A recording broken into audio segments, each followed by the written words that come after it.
खत्म है। Online gaming bill को लोकसभा और राज्यसभा में पास किया गया है।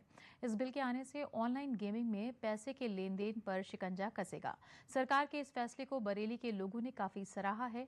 सरपरस्त आम लोग सभी सरकार की इस पहल की तारीफ कर रहे हैं। उनका मानना है कि अब तक जो बच्चों को गेमिंग की लत लग जाती थी और उसमें पैसे के लेन देन की वजह से जो माली नुकसान बर्दाश्त करना पड़ता था, उस पर अब लगाम लगेगी।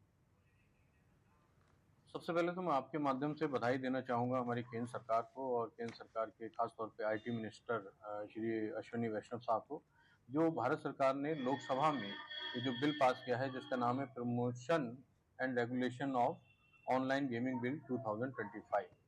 इस बिल में अभी ये लोकसभा से पास हुआ है, इसकी अभी और प्रक्रिया बाकी है। लेकिन अगर हम इसे गौर से देखें तो इसमें सरकार की एक मंशा समझ में आती है। लगभग हमारे देश में 45 करोड़ लोग प्रभावित हैं ऑनलाइन गेमिंग से और उसमें खास तौर पे युवा हैं। मैं आपके माध्यम से बताना चाहूँगा कि भारत एक ऐसा देश है, हमारा देश एक ऐसा देश है जो बहुत ही युवा देश है, जिसकी लगभग 65% आबादी युवा है और जिसमें एक बड़ा आंकड़ा आ रहा है ऐसा जो ऑनलाइन गेमिंग की वजह से जो डिस्ट्रैक्ट हो रहे हैं, जो अपने प्रोडक्टिविटी इस देश के काम में नहीं ला पा रहे हैं। अभी यूएनओ ने एक ऑनलाइन गेमिंग डिसऑर्डर नाम की एक डिजीज़ को भी के नाम को भी रिलीज़ किया क्योंकि लोग इतने अवसाद में, इतने तनाव में चले जाते हैं। इसके अलावा उनका आर्थिक नुकसान भी होता है। इस विषय में मैं तो केवल यही कहूंगा, क्योंकि आध्यात्मिक दृष्टिकोण से हमेशा बोलता रहा हूँ, बोलता रहूंगा।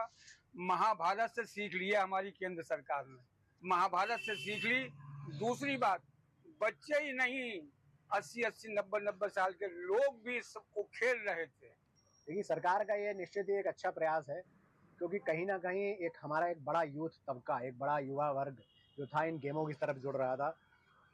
आप अपना फ़ोन अपने पास रखिए और उसको स्क्रॉल करिए, तो आप कुछ वीडियो देखेंगे, उसके तुरंत बाद ही एक ऐसा ऑनलाइन गेम का आपके सामने विज्ञापन आ जाएगा कि आप ना चाहकर भी उससे जुड़ जाते हैं। और जब जुड़ जाते हैं तो उसमें आपको लगता है कि ये इंस्टेंट मनी आपको देगा और आप उसमें फिर डूबते चले जाते हैं। जब डूब जाते हैं तो उसमें आप तो पैसे भी जो लगाते हैं और सरकार पैसे ने जब लगाते हैं तो ऑनलाइन पैसे हारते भी हैं, नुकसान भी होता है। तो ये हम लोगों के साथ भी होता है, हम बड़े हैं, जबकि अगर आप बच्चों के इतर बात करें, बच्चों के लेवल से बात करें तो उन्हें तो और जल्दी उनको प्रभावित करता है ये इस तरह के गेम और इस तरीके के विज्ञापन। तो उसमें वो लोग पैसा खर्च करते हैं, चाहे वो अपने घर से चुरा कर खर्च करें, किसी से माँग कर खर्च करें या किसी और गलत तरीके से पैसा कमाकर उन गेम में लगाएँ।